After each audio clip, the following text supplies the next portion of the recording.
Welcome everybody to Your Desired Success Mastermind, giving you the secret key to new possibilities. So the rules to living consciously, we believe there are two rules. And the first one is the golden rule of do unto others as you would have them do unto you. And the second one is the platinum rule of treat others how they want to be treated. Now, when we look here, the power of the mastermind, Napoleon Hill, world famous author of Think and Grow Rich, as well as many other books of success, said that it is the principle through which you may borrow and use the education, the experience, the influence, and perhaps the capital of other people in carrying out your own plans in life.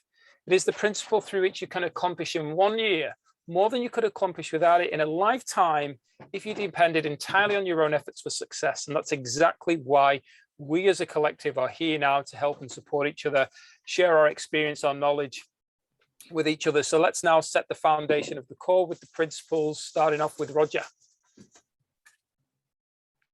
The purpose of the mastermind is to leverage the education, the experience, and the influence of the group to support us in carrying out our own plans in life. We believe the core values of integrity, respect, connection, growth, and contribution help to build a foundation of trust. We co-create a stronger and effective power through each of us coming together in a spirit of harmony. We are ready to let go of beliefs that aren't serving us. Kevin? We are willing to trust our fellow community members to share fully. Roger? We are collaborative. We listen without interrupting, lecturing, or judging. We agree to respect each other, focusing on building true relationships with no hidden agendas. We are honest and participate by giving thoughtful feedback. We are focused, but we also think it's important to have fun during meetings. We allow ourselves to become completely aligned with each other and the higher forces. One mind, one soul, one love. Through masterminding in particular gives us the opportunity for self-mastery where the self-transcendent shift from the me to the we to the us occurs. As congruence and engagement increases, the world's consciousness is then raised, one meaningful and inspired relationship at a time. Our mission is to help conscious, aware, and engaged heart-centered people achieve their desired success. Through the tools available within our empowered community and aligned online growth software, our members access a variety of areas, including masterclasses, life purpose software, goal tracking, and masterminds. You have the opportunity for connection, personal growth, ways to earn from multiple streams of income, and to contribute to the community. Our focus is to provide a personal development platform to be seen, heard, achieve a sense of belonging, and a path to new possibilities. Beautiful. Well, thank you each and every one of you for helping set the foundation of the call. Thumbs up from Roger. So those just to create some clarity around some of the principles that I threw in there. We're going to mastermind around them on another time. But I've just been feeling that there needed to be a change on what was resonating. So I just let that flow today, and that's what came out. So today's topic is around pretty much the last chapter of Think and Grow Rich, which is chapter 15, How to Outwit the 6 Ghosts of Fear. It says here, how to outwit the 6 ghosts of fear. Take inventory of yourself as you read this closing chapter and find out how many of the ghosts are standing in your way. Now then, show of hands, who read the chapter? Okay, 3 of you, good. I haven't, okay. I had every intention of doing so and time got carried away, so. I didn't just read it, this was months ago. Right. Okay, yeah, let's go. Let me guess, Martin, the lady in your life asked you to clean bits of the house and do other little Roger, I'll just tell you right now, you are skating on thin ice with seriously sharp skates on, mate. Dropping comments like that in this chat. No, it was, well, no, it wasn't that. There was something that happened on Monday where we planned out my awesome week. and we were very clear on things we wanted to get done, and some things took a lot longer than planned. And yeah, so I didn't quite get to what I thought I was going to get done. So when I sat down to do this chapter today, and I realized it was over 50 pages, knowing that I'm a very slow reader, and then also reading that at the end with the 60 questions, you're supposed to take a day doing it, I was like, well, this isn't going to go too well. So, however, I was like, this is a great opportunity because, and I'm not making this as an excuse, but what I started doing was answering the questions. And I answered the questions based on where I'm at right now without reading the chapter. And as I was going through the questions, it was very clear to me that if I read the chapter, I would understand what Napoleon was referring to. So I'm going to answer all of those 60 questions in my own state right now, like not right now on this call, but in my state now. And then I'm going to go back and read the chapter. And then I will answer the questions with that new information. And I will compare my answers, not side by side when writing them out afterwards, to see what the difference is. However, what I'd love to hear from is, first of all, Veronica, Rosa, and Roger, because you guys have read the chapter. So bearing in mind, Veronica, you read it a while back. What is it that you received from the chapter as a whole, including the questions? But we're going to do some of the questions and have some fun after. But what is it you received from the chapter in its own right? The chapter was very insightful in that it was identifying things like procrastination as actually a symptom of fear. So just normal things that we consider normal behavior can actually be coming from fear. So it's kind of gave me the opportunity to have a look at behavior of mine that might be a symptom of me actually holding myself back because I'm fearful of something, not being conscious of it. Yeah, right. Thank you. So that would be kind of like down the road of doing tasks that you think are important, but really they're not. Like, is that what you mean? Yeah. So, distractions, priorities, just not setting the right priorities. Procrastination was a big one for me. Thinking of that as actually a symptom of fear was a big one. Indecision. Yeah, these things which you just think, procrastination is just something you need to get over. But when you consider it's actually it's coming from fear, then you can look at it a bit more productively and address that, from a whole other perspective and just go, okay, so I'm procrastinating because I'm fearful of something. What am I fearful of? Am I fearful of failure? Am I fearful of success? Am I fearful of what people are going to be thinking of me? What's holding me back? Yeah, great share. I resonate on many levels there. And if Beth was on the call, she'd probably say I spend a lot of time procrastinating, doing things that there are other things that are far more important. So yes, thanks for sharing there. My mom, Rosa. I did write, so I did have some notes. Can Roger go and I'll just go and get my notes? Oh. It's a good minute. Oh, okay. Well, I don't always see things same way as others. I know, for example, though, one of the things I've identified since Think and Grow Rich, I thought I'd got out of it before I joined, but I have like a poverty mentality. It's like Bob Proctor and some of the other terms we've got is we've got that mindset. But it wasn't until early part of this year that I realized that I had mind paradigms and they were stronger than I realized. And I'm wondering, though, it's got a lot to do with fear. It's almost like because we get older, and I wish I was Martin's age or younger again, but with the same amount of wisdom. But I find that I'm so used to, maybe like my mind is running my life more than I think it is, and it doesn't want to change. And I want to change because I want financial independence. I'd like success. I've shared a lot of these things probably here and elsewhere. So I think I'm possibly it is that fear of change. Well, subconscious fear. Like I know, I recognize opportunities, but for some reason I just can't seem to really overcome that inertia and get going. And that's the biggest point that I have. Yeah, thanks for sharing there, Roger. But That's, possibly fear of failure and getting into more debt. But I don't know. It's hard for me to put my finger on it. In my mind, like, it can start to wander and go off in different directions all at the same time, and it stops me sleeping even. You know what I mean? So I've got to be careful. I'm after pretty much anything I can get.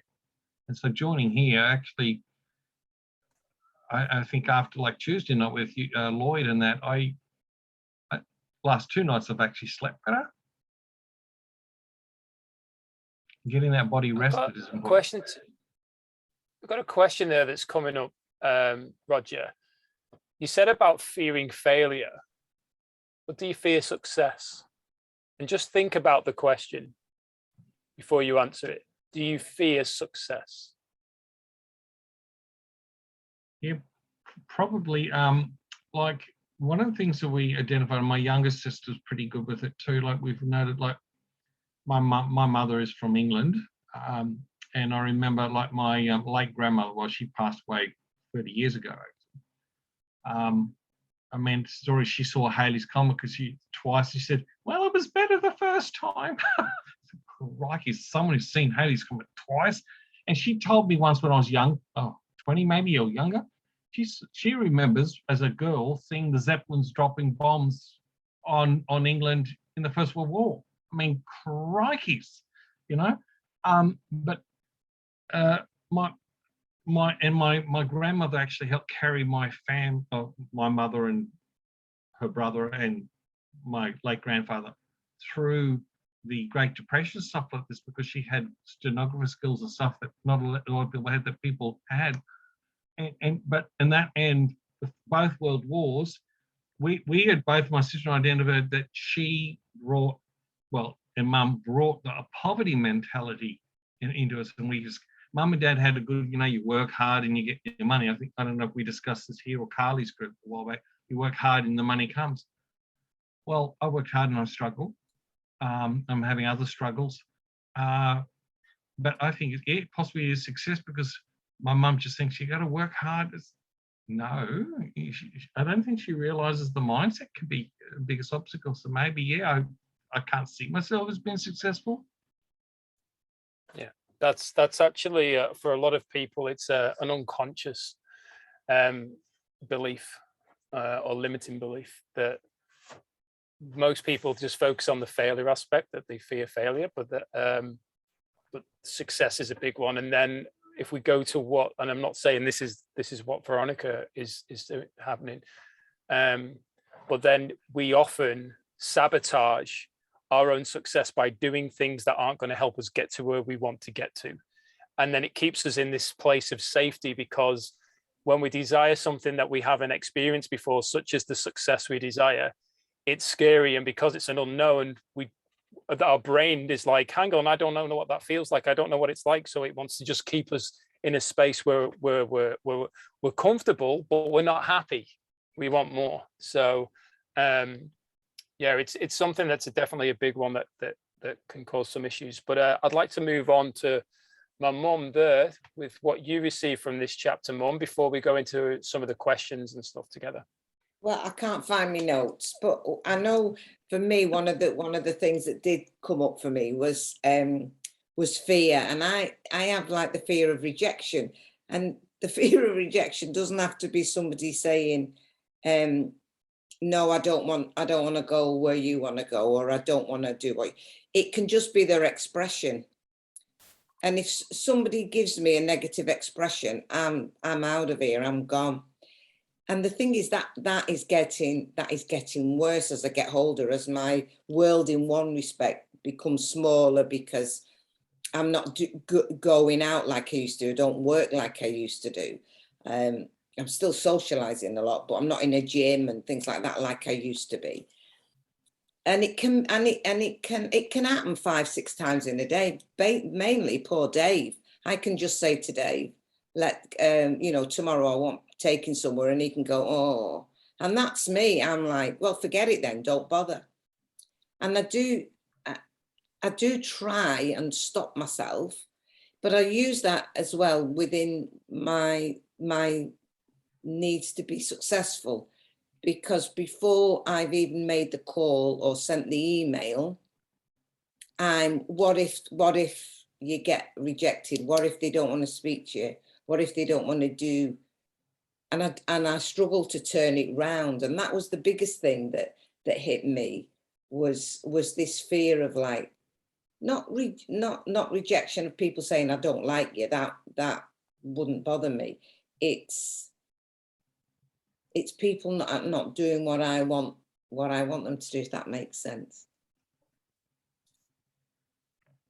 Yeah. So would that then come under fear of criticism based on people's reactions? Maybe, yeah. Because they're not necessarily like certain aspects to being criticized, but they're not in agreement with you based on what you want. But when you look at that, then are you in control of what people's reactions are or what they choose to do? Well, no, and that's the thing. I know that, you see, and I know that it's moving the negativity away. Because to me, I've always had this opinion that if you want to do something, you just say yes or no.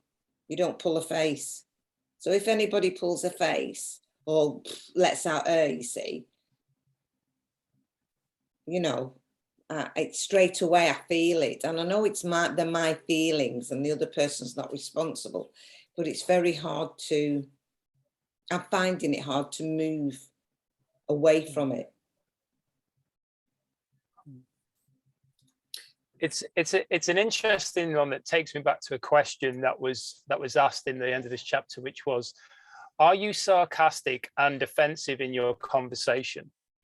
And my answer to this was, really. If so, with friends having banter. Because with my mates who I grew up with, we're just sarcastic and we take the mickey out of each other, and we could certainly be viewed as being offensive, maybe in some of the language we use, but none of us take it personally. However, with people I don't know, if somebody spoke to me like that, I probably would find it offensive and it probably would hurt me. But because I've got that relationship, I do that. But I wouldn't act like that, for instance, with Veronica or Kevin or Roger. But I'm also aware of where through conversation, through connection and time together, we start to pick up on each other's personalities. And we all have different aspects to that. So some of us are a little bit more serious than others. Some of us like to have fun.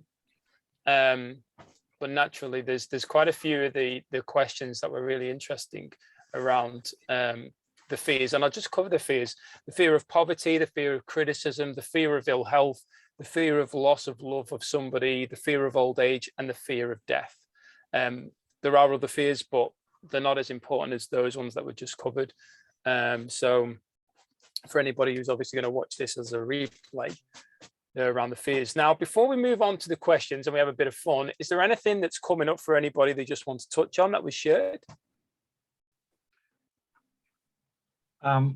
If I could just extend on what I said before, one of the things I found with my mum, and I don't know whether because she's older now or what it is, it's like I have a fear of saying what I want to do, and like it's a step forward and seeing either this look of, oh, don't do that, like, haven't I taught you anything? Or her verbally saying, oh, don't do that, don't be stupid.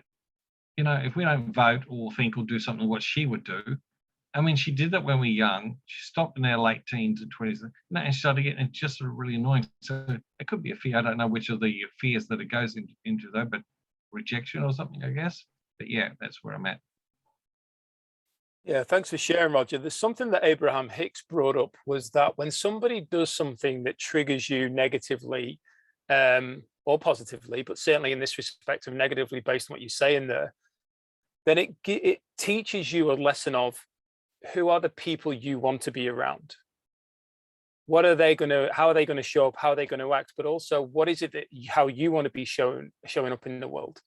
So it creates this imprint, which then allows you to shift. For instance, one of the things that I was writing out today was around what I want and why I want it.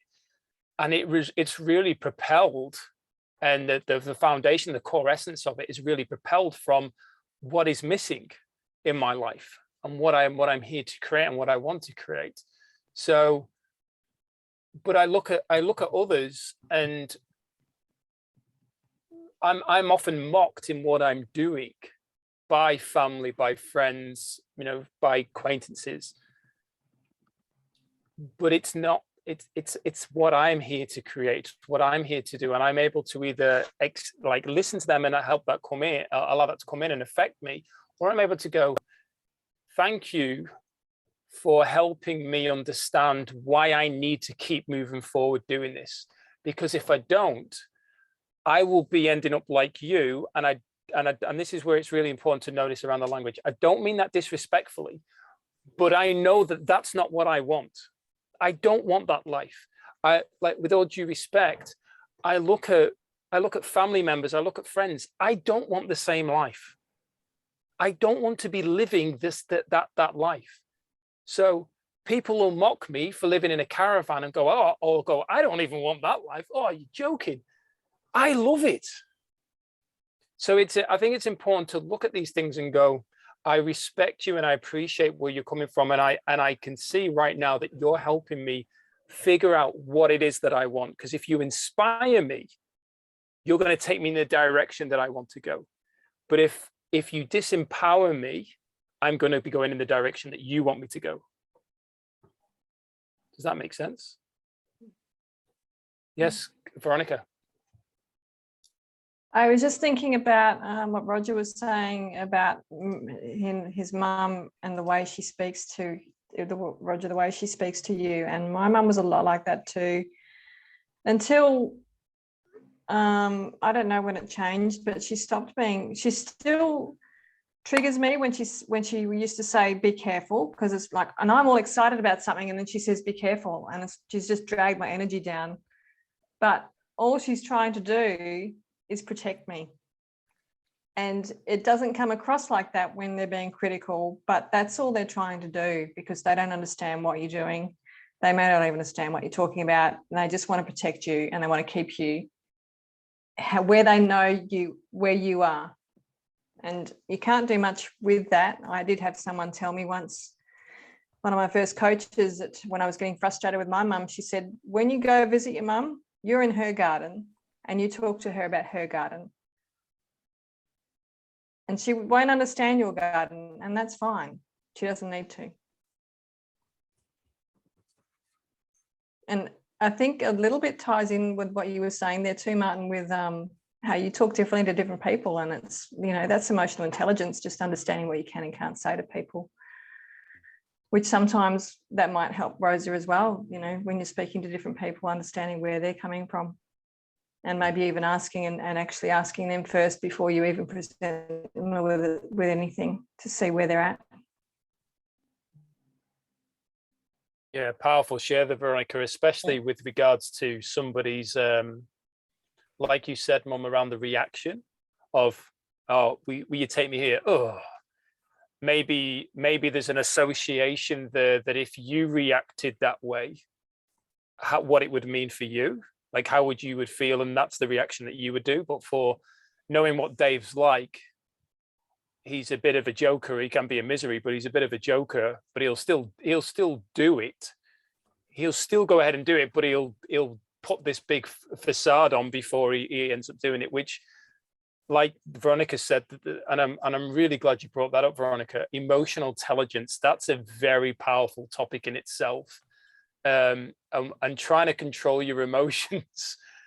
Yeah, there's a Jedi Knight inside that's wanting to control, but we often just suppress the Jedi Knight and then let Yoda run around just doing whatever he wants with his happy pills.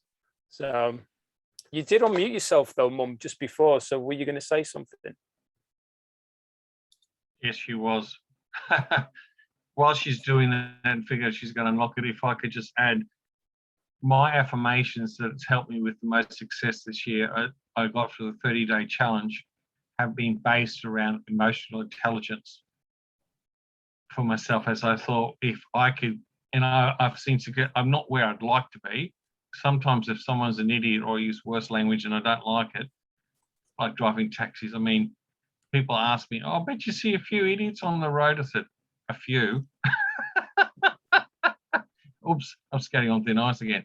But you know what I mean? It's like, and I found it has helped me keep calmer at times, realize that my mind, okay, it is my best asset, but I've got to, from it, I can control the emotions. I have the ability. I can control how I react to things.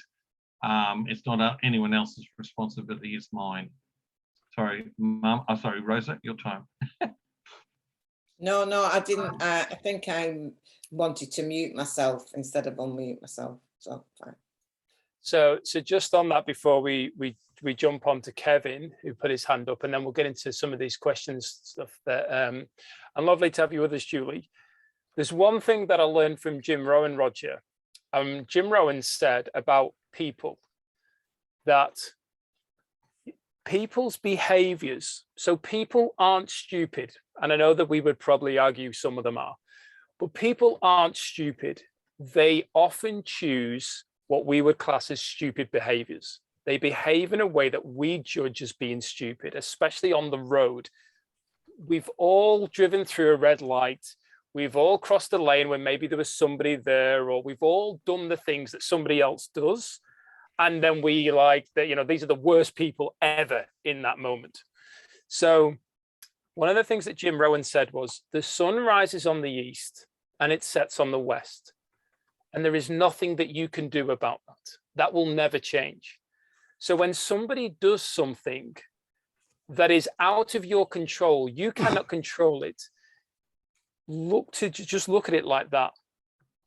And it's so funny that when I first heard that from Jim, and I was driving and I started to actually acknowledge, as soon as somebody did it, I went, sun rises on the east, it sets on the west, and there's nothing I can do about it. And it just helped me. Not only did it keep me calm, it actually made me laugh and my vibration raised instead of getting frustrated at the person and being angry, which then was, it's not going to affect them. It's only going to affect me, only going to have a negative impact on me. So just something that you could probably use as a bit of comedy, and maybe even look at the sun if you can see it and go, thank you. So, Kevin. Good evening, all. Yeah, I mean, I've literally been just going through a couple of rubbish things in the last couple of days, whereas there's myself and two friends. We have our own little messenger group, and it's a great little group to be in, and they're great guys and stuff like that. But all of a sudden, they've been picking the bones out of the book I wrote about a history book. And then they're saying, oh, this you can't go back here. You're in trouble because you didn't give this guy a special number and all that. And it really got to me because I put almost 4 years into this book. And so I went and double checked, and the guy was there. I'm going, what are you talking about? But then they were just getting really pedantic on, oh, did you know there was a spelling mistake here and all that? And I ended up taking the bait, right? And I just went, well, okay, look on page 69. I accidentally got the word fart there, how it got through the editing, I don't know, but it's a fun mistake, right? And they're going on, and then I just went, no, stop. They're goading me because one of them is actually a editor for a major newspaper here, a national newspaper. And he saw the whole manuscript before it went to print. So, and I went, well, hang on. He had an opportunity before I went to print to pick up on those issues that, mistakes I might have made in the book. So I'm sitting there thinking, okay, nah, bugger it. I'm not going to listen to them. And I removed myself from the chat group for one of them to re-add me to the chat group. And they started going again. And I went, oh, whatever. And I've removed myself from the chat group for the other one to re-add me to the chat group. Like they're trying to get the bite out of me. And I'm just sitting there going, no, I'm not going to play the game. They can have whatever discussions they want. The book was sold out. I've not had one personal complaint from anybody that brought the book. And people have asked me to reprint the book because we ran out of books. And so I look at that and I think about what Roger was saying and all that. And the thing is that, one, are they just jealous because I wrote a book and it sold out? Two, are they jealous because they thought I was going to fail by writing this book? And don't forget, I got 0 for my high school English exam. 0, right? And so for me to have my name on a published article in the National Library of New Zealand just blows my mind. I'm still riding a cloud 9, and I released it 10 months ago. I'm still like, wow, But the thing is, there are always going to be the people out there who are going to give you issues. And it's not because you've done something wrong. It's because, one, they're jealous of what you're achieving. And two, they want you to fail. And because they want you to fail, they will feel better about their life. And to me, my life can't be better at the moment. I've met all you wonderful people here in the last couple of months. They keep on giving me grief about that. I'm going, I don't care. I've met Wolfgang. I've met Russ. I've met Martin, met Veronica, Roger, Martin's mum. Hi, Martin's mum. And of course, Julie, who's back now in the Netherlands, when she was here in New Zealand. I've known Julie forever. But the thing is, I've met wonderful people. But you can talk, and you can talk freely, and you can say what you want, and away you go. So there you go. That was just but thank you. Well done, Kevin. Yeah, thank you, Kevin. Is there a reason, Roger, you're sharing your screen? I was just fiddling with that. I'm so sorry I distracted you. I couldn't fix it. I do apologize. That's because you're multitasking. Stop multitasking. Sorry, Dad. So you've been caught. I'm multitasking. Sorry, I'm multitasking. I'm currently. Oops, that's 2 of us. I'm currently doing the history of over 1,000 players, and I'm at player number 17. I've only got 998 to go.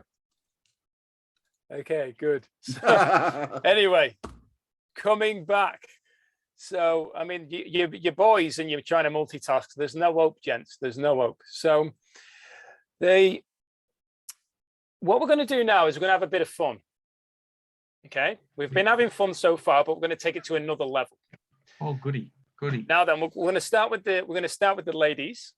In fact, yeah, we're going to start with the ladies, and we're going to go around with Mum. You're going to be number 1. Veronica number 2, Julie number 3, Kevin number 4, Roger number 5, and then me. So, Mum was number 1. Yeah. Mum, pick a number between 1 and 60. 7. Okay, number 7. Does life seem futile and the future hopeless to you? If so, why? No, it doesn't. Excuse me. No, it doesn't. It never has. I've never been one to look at the future and panic about it. I believe that my future's there, and I'm sorting it out as I go along. And I've always believed that. So no, it doesn't. And I don't fear the future, if that makes sense. Yeah, cool. Thank you. So, Veronica, between 1 and 60. 54. 54? Yep. Okay. Do you change your mind often? If so, why? Oh, do I change my mind often? No, not really. If I change my mind, it might be because I'm presented with new opportunities or new information. But if I've made up my mind, generally, I'm pretty good at making decisions and sticking to them. Cool. Do you want to change your answer? No. Thought I'd try it. Trick question. Oh, that was gold. Thank you. Julie, between 1 and 60. You'll have to unmute yourself, Julie, because I'm not telepathic. I am. 27. 27. 27. Oh, your age, Julie. Hang on a minute. Yeah. Have you a method by which you can shield yourself against the negative influence of others? I'm learning it very quickly. And not quite perfected yet. Depending on, yeah, I kind of have, and that's to work from the heart and love yourself. So that's the best protection. But sometimes that wavers slightly, which is okay too. Yeah, beautiful. So you go inward. Just go to that Well, heart-centered yeah. space. Yeah. Beautiful. And I think inward, you can tap into the source. You see, that's what you need to do. Just tap into your own source, or whatever you like to call it, and bring down the shields. You know. Fantastic. Cool. Thank you, Julie. Lovely. Kevin, was Kevin You're next? welcome. Veronica? Kevin, Uh, number between 1 and 60, buddy. 38. 38. What habits of other people annoy you most? I've got to meet other people in person. Other habits.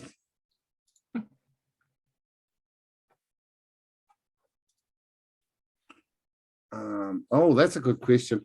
I suppose it would be, I don't know if it's a habit, but when they try to impose their belief of something onto you that I'm a smoker, so they'll turn around and go, oh, wow, you're a smoker. I used to be a smoker, sort of thing. And I go, oh, good on you, whatever. I'm going out for a smoke or something like that. But habits, no, I'm really a people person. I mean, if someone just annoys me, I just go, oh, okay, see you later, and I move on. Yep. I try not to let them get me down. Yeah. Good Yeah. way to be. Boundaries. Yeah. Cool. Hope that Thank answered you. your question. Oh, it's your answer, mate. It's your answer. So, Roger, between 1 and 60, maths teacher. 25. 25. Good year. Do you have a definite major purpose? And if so, what is it? And what plan have you for achieving it? You've probably picked the biggest depth question going. Can I choose another number, sir? So does that mean no? Well, it was funny because I was just thought, as soon as she said it, I thought, oh, it's just like Tuesday night when I spoke to Lloyd. Yeah, I have got a life purpose, definite. I can read it out if you want. If you're willing to, that'd be great. Yeah. Doesn't worry me. I'll skip out things in brackets, but I said I'm an education entrepreneur furthering the education of science and mathematics from the secondary level. I shall inspire students of all ages to succeed in science inquiry by building a solid foundation in the nature of science. First, I should build a strong clientele of students as part of my online business, teaching chemistry and mathematics to students around the world, honing my chemistry and science concepts by teaching online and by supplying contract teaching. I shall be designing inspiring, relevant video resources. Students will love my lesson and succeed academically as my passion affects and fueling my financial success. Secondly, I shall build a large passive income, M2, as my financial skills grow through Rich Life Mastery with things as well, the cryptocurrencies and property developing options. I shall be developing a massive M3 income, following my own running my own mastermind and introducing people to the wealth. This shall provide a house for my wife and an inheritance for my children and my children's children. With these streams of income, I will have the finances to maintain my family's blessed health and lifestyle. Additionally, I wish to leave a major impact upon my community and society that leaves it in a better condition to move it in a godly direction. I think I need a drink after that. Well done, buddy. And do you read that daily? I forgot this morning because I was half asleep, but I try to read in the morning, but I've got to get in the habit of reading at night as well, because I think that's the habit, morning and night, isn't it? Yes. I probably missed it twice in the last 5 days. But yes, it's one of those habits. I've got it there on my left on the table. Good on you, buddy. Okay, thank you for sharing. Appreciate that one. Seeing as though you gave birth to me, mother, pick a number for me. Pick a number for you. 22. How many preventable disturbances annoy you, and why do you tolerate them? Several disturbances, preventable disturbances annoy me, such as emails that are allowed to come through. My phone's on silent every day, but I still see emails on Messenger. So any ways that I can be contacted will disturb me. And why do you tolerate them? I tolerate them because I love helping people. And if somebody contacts me on Messenger or email and needs my help, then it's an opportunity for me to help them. But at the same time, it also takes me away from what I need to do to serve me. So that's something that I've become more and more aware of this year in particular. And certainly with the video of Simon Sinek, where Simon says, as a leader, you need to give your time and energy, but you only have so much time and energy to give. So you need to be very good with where you give it. Because I'm very poor where I give it, or rather I can certainly do better. And at the moment, I just don't have much time for myself through choice. So back to number one, mother. 33. Do you face squarely the circumstances with which you unhappy or sidestep the responsibility? Do you face squarely the circumstances which make you unhappy or sidestep the responsibility? I do tend to sidestep the responsibility unless I've got to the point where I'm really angry. And when I'm really angry, then for that moment that I'm angry, you just get the whole shebang. But once I've calmed down, I can't reiterate what I've said, or I will put off speaking to somebody who I know that has annoyed me or feels that they should have, because I'm not in that emotional state. Whereas I know you'll remember when you were children, it was easy to get into that emotional state because I was always frightened something would happen to them, you know. So it was, don't do that because this might happen. Don't do that because that might happen. And I never felt like I was, I'll say, a good mother, as I looked at my older sisters and thought they were always doing the job better. So I was always like on edge. So unless I blew up at you two, which was quite often, and that was out of fear or that I couldn't cope anymore. But other than that, I'll just sidestep completely. Yeah, thanks for sharing there, Mum. If there was, if hashtags were around when I was a child, there would have been a hashtag of Rosa's wrath. So a few of us copped it. So, but that's a really, really great share there, Mum. And yeah, when you're looking at other people and judging yourself and then creating this level of fear and uncertainty, which then you can't really move forward, you can't be productive, you can't be your best self. So great reflection there, and thank you. You did a magnificent job, Mother. And I'm not just saying it, a magnificent job because I am magnificent. So clearly you did. So Veronica, number between 1 and 60. 18. Oh, big party was there? Yeah. So Long time ago. Are you careless of your personal appearance? If so, when and why? Am I careless? Well, if anybody came to see me today, I'm in my yoga pants all day. So, so there's that. But I dress appropriately for the occasion. Good, safe answer. Yeah. I like it. Julie, if you're still with us, number between 1 and 60. If she's not, I okay. I am. Sorry. Good. That's okay.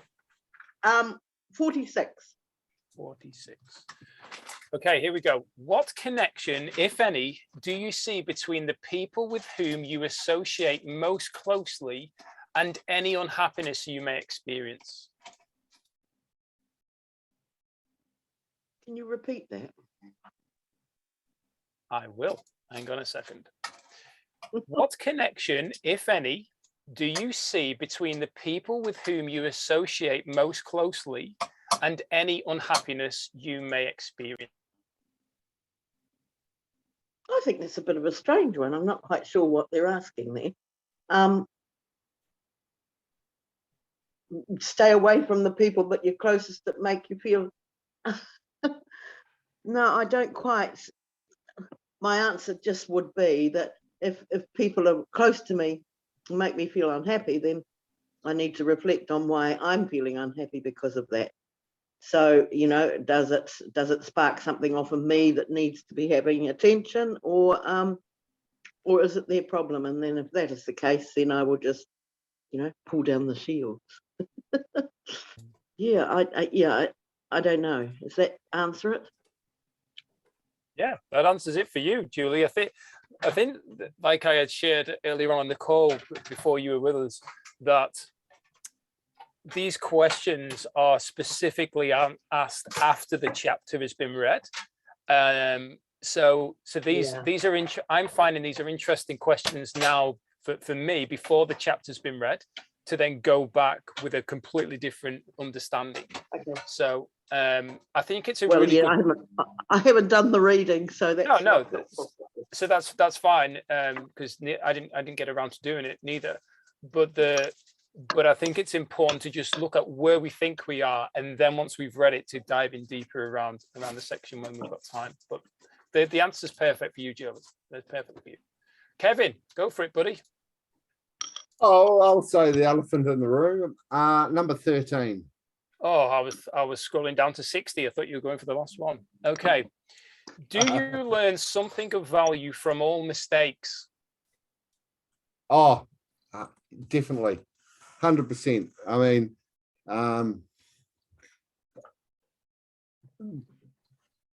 because I do go on about being uneducated, I've had to educate myself in life. And being the youngest of 5, my brothers weren't really helpful towards me, and my father was always working, my mother was always working. So I basically had to do everything myself. So yeah, I mean, literally, you know, I've lived a life, done mistakes, and now I've put those into play, whereas would I do that again? No. Why? Because that happened. You know, I am now debt free. You know, it took me 20 years, but I'm debt free. You know, why? Because I was stupid with money, you know, and we'll just get some more money. But now I've learned, well, just make money to spend the money. And that's what I'm doing. And and if I stayed on that path of not learning about credit cards and, let's just put this on the never, etc., I'd still be paying people off, you know. Now, I only get what you work for. Yeah, thanks for sharing there, Kevin. It brought some up for me when you said around that education aspect of it, because in the book, Napoleon shifted so much for me, because I perceived myself as being dumb, because of the results that I got in my exams in school, and how I didn't enjoy school and stuff, and how some of the people in my school thought they were better than me just because of the class they were in, the group they were in. And then when when you get to reading the book of Think and Grow Rich, and Napoleon explains that an educated person is not necessarily one who has an abundance of general or specialized knowledge. An educated person is one who has so developed the faculties of their mind that they may acquire anything that they want or its equivalent without violating the rights of others.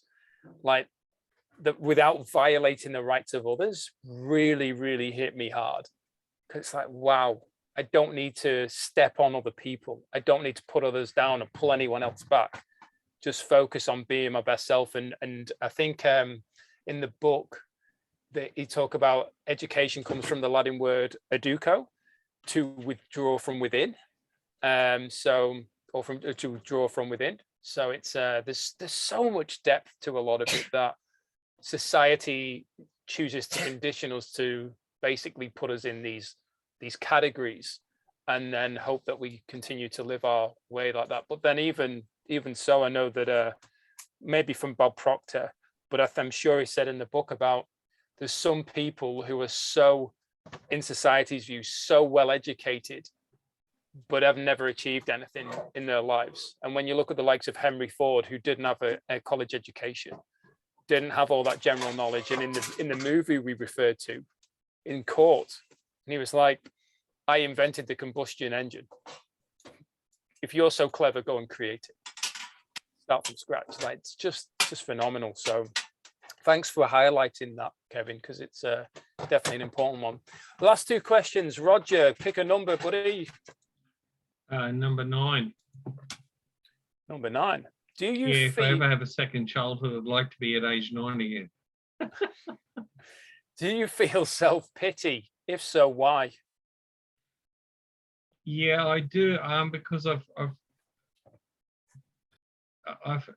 had, I think, and even this is where family have, not my immediate family, but the one I came from, that I've had probably a grossly unfair, lots of negative circumstances, like my first divorce and things like that, and how bitter it was, and how bitter and vindictive she and her parents were. And that's just one case, and there's a few other things I could go on about. It's like, I'm trying to do the right thing.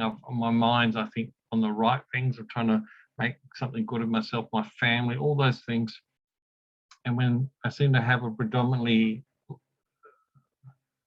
flood or heavy shower like we're having here in Queensland, I'm not right at this moment, but it's raining cats, dogs, and geese and chooks off and on. And I said, no, hang on, I've got to remember I'm in charge of my future, my present. And it's one of the things I've been working on every time I start feeling that. As I shared before about the emotional intelligence affirmation stuff, man of spirit, power, love, and a sound mind.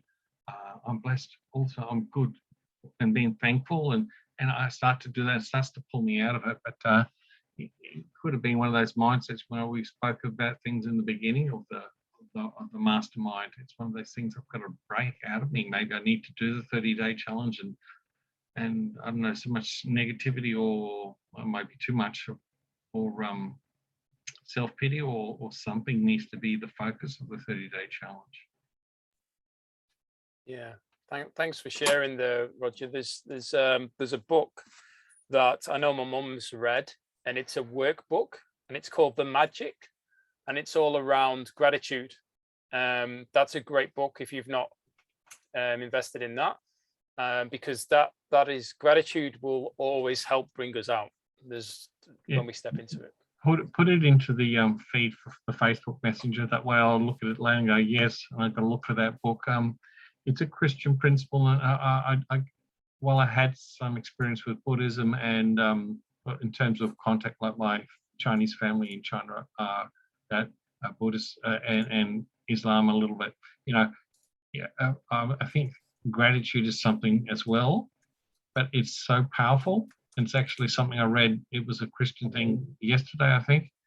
It's one of the powers. We can be selfish, we can be thieves, it could be a whole range of things, but the worst sin, I thought was odd how they call it, was ingratitude.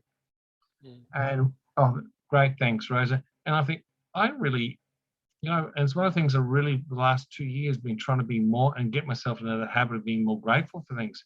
Because people connected to family, like I found out when my son started to talk with me.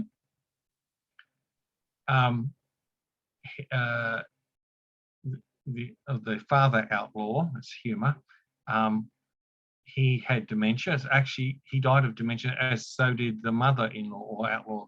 And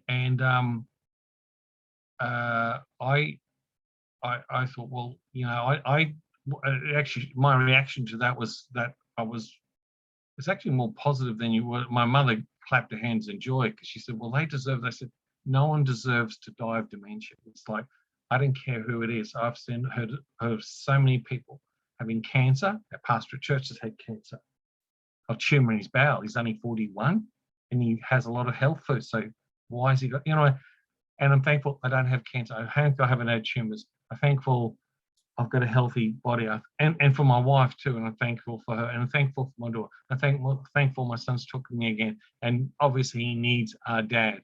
You know what I mean? Hasn't had a long list of things, and if I look back, and it's one of the things I've learned the last 2 years as I've started to get more thankful. I think that's one of the reasons why I've got not just Noble Goldman, but they did push me in that direction. I've got to admit. It started to bring a lot of those necessary changes in my thinking and my life, but to completely get rid of self-pity would be a blessing, I think. So thank you for sharing that, Roger, but there's one thing that I'm just going to highlight. Most of us tend to be grateful for things outside of us.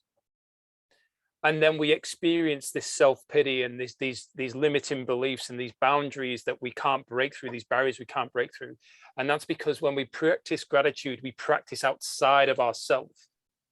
But the goal is gratitude to self, for self, within self. Because it's our vibration that needs to rise. It's nobody else's, it's our vibration, because everybody else's will rise through our vibration. So I'm not saying that there's anything wrong with being grateful for the relationship now with your son and you're grateful for your wife and so on. But I'm just saying, from an angle of you and filling your cup, you find gratitude in the fact that you woke up today, that you can see, even though you may need glasses. I used to say I'm as blind as a bat. I now say that I've got good vision. Now I need glasses and they're a fairly high prescription, but I can still see compared to somebody who can't. So all of a sudden you start to, like today when I was walking along the beach, I was practicing gratitude there and being grateful for my senses and my ability to feel the water on my legs as it was running up my legs. Like these things that a friend of mine who's in a wheelchair can't do. Like can't easily just go for a walk along the beach. So, well, he certainly can't walk because he's in a wheelchair, but he just can't go on the beach. So there's a lot that can be found when we just bring gratitude back inward. And that's what the magic certainly did for me. And my mum's nodding, so I'm confident it did the same for her. So what you're saying, Martin, is that needing to be more thankful for things like my wife and my daughter and son and their health and things, or you, Roger, you. I thought I was, because I tell you what, because my son, relationship with him and things, and having a good family has been, you know, and being out of my life for so much of it. I really, I'm grateful for one of those things. Actually, thanks for bringing it up, because I've actually gotten into the habit of forgetting, thanking him for being thankful for other things, but I want to be thankful for the family. Maybe should be thankful for the Noble Goldman family, and I'm not just saying that because you guys are here. You know, it probably is an extra thing I need to start writing down on a list. Noble Goldman family, eternal family. Yeah. So to just dive in there, Mum, because I know there's something come up there. Yeah, can I just say, Roger, be grateful for your hands that can hold on to your son. Be grateful for your eyes to be able to see him. And that's what Martin's saying. Be grateful for your ears so that you can hear his voice, because he's come back into your life and you've still got all these senses to be able to. And once you go down that road, it's like I wake up every morning and I say, I'm truly grateful for my fit, strong, healthy, thin body. and I'm working so hard today.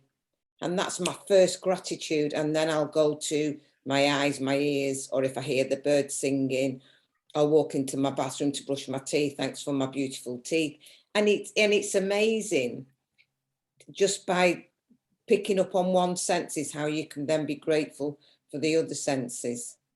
So I just thought I'd say that. Yeah, and that's the key. It's not that what you're doing is wrong in any way, Roger. It's a great stepping stone.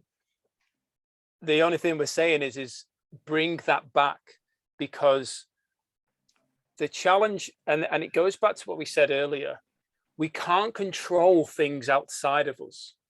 We can only control what's going on inside of us. Like that's what we have control over, the way we think, the way we act, and so on. So the information coming in. So for instance, if your son, and I'm not manifesting this, and I really don't hope it happens, but if your son stops speaking to you, or your wife left you, or things around you weren't working out, then what is the state you would go into? Because you're actually functioning from a need of them being around and being grateful for them there. But the key is being grateful for self, because the power then is the want. For instance, I don't need Beth, my partner. I don't need her. I want to be with her. This is the difference. So if Beth chose to leave me, yes, there'd be an emotional sadness, but I would be able to still move forward. And I'm not saying you wouldn't, but because of the gratitude I have for myself and the confidence that I have in myself and my stance and my ability to move forward, I'm not then at a loss, like as in I can't function. So that's why we look and we go, find the gratitude within for self first, and then look outside for the gratitude around us. Because if Noble Goldman collapsed tomorrow, where does everybody go? I guarantee we wouldn't all stay together. There'd be collectives, groups, but I guarantee we wouldn't all be on the same platform. So this is why it's important to be looking at filling our own cup. And Rhonda Byrne's book, it's fantastic. It's so good at helping us connect with ourselves. So just on that, Veronica, throw a number my way, please. 48. 48. By what rules do you judge? 48. It's going to be a good year for you, Matt. 48 is going to be a good year for me. Okay, well, I'd like to just let you know that it's just over 7 years away, so I've got a while yet. So, by what rules do you judge what is helpful and who is damaging you? By what rules do you judge what is helpful and what is damaging you? By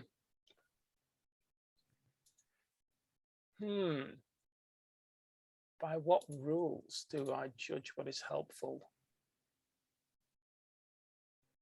and who is damaging me? Rules would basically, if I was going to put them into rules, would be about me. Am I in alignment with my core values, or am I outside of them? Am I going against them? So because I know that if I'm going against my core values, which is gratitude, experience, and connection, my top three, then it won't be helpful for me at all. From a point of who is damaging me,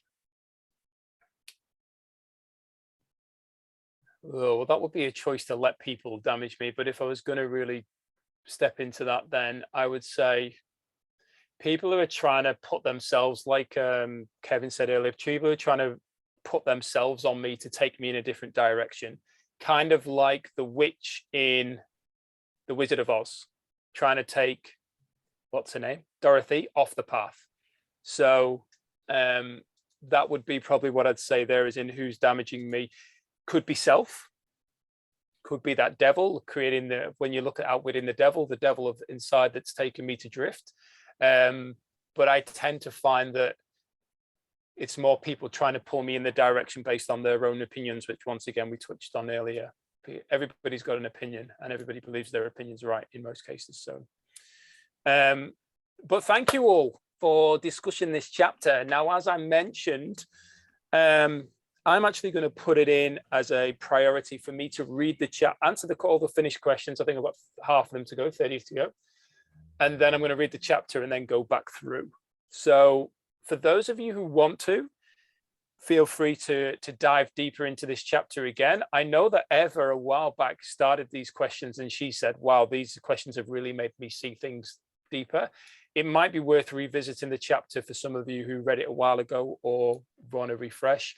Go back over the questions. I know that this week, and I want to personally thank Veronica from the bottom of my heart for taking the time that, giving me your time from Friday last week to just help me through shifting through some stuff that I was going through, because through that process and through Simon's work and what I'm now working through, so much is becoming very clear.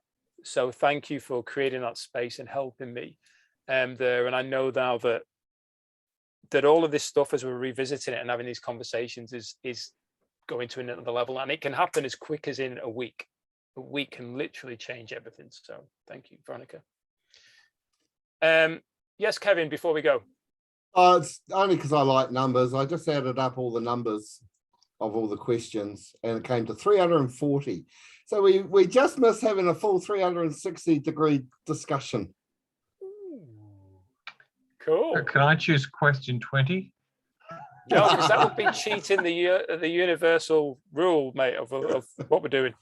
So, but that's fantastic, Kevin. Thank you for sharing that there. Oh, No doubt 340 brings some form of numerology, which someone will know about. But thank you, everybody, for contributing. Oh, go, Lisa. Go, Veronica. Yep. It does, because Prati just shared with me. I had a weird dream and I shared it on the call for yesterday morning. And I woke up at 3:40 and couldn't get back to sleep.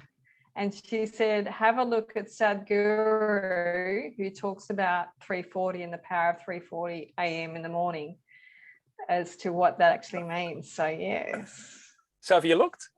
Yeah, I did. Yeah, it's a yogic principle about that's the powerful time to be doing your practice. Cool. Mm.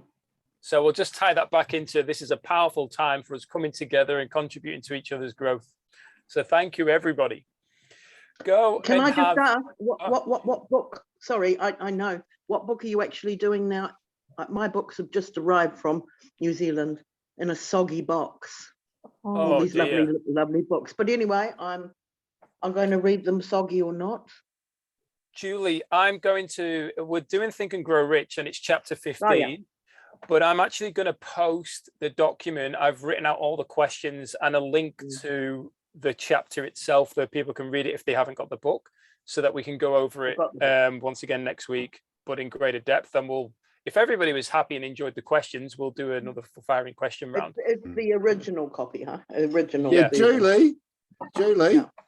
Yeah. You did go to choose to live in the Netherlands, which is under sea level. So, just point that out. No, for your this was soggy on the wet way over. Thank you. This was on the way over. I think they must have dropped it in the Atlantic somewhere.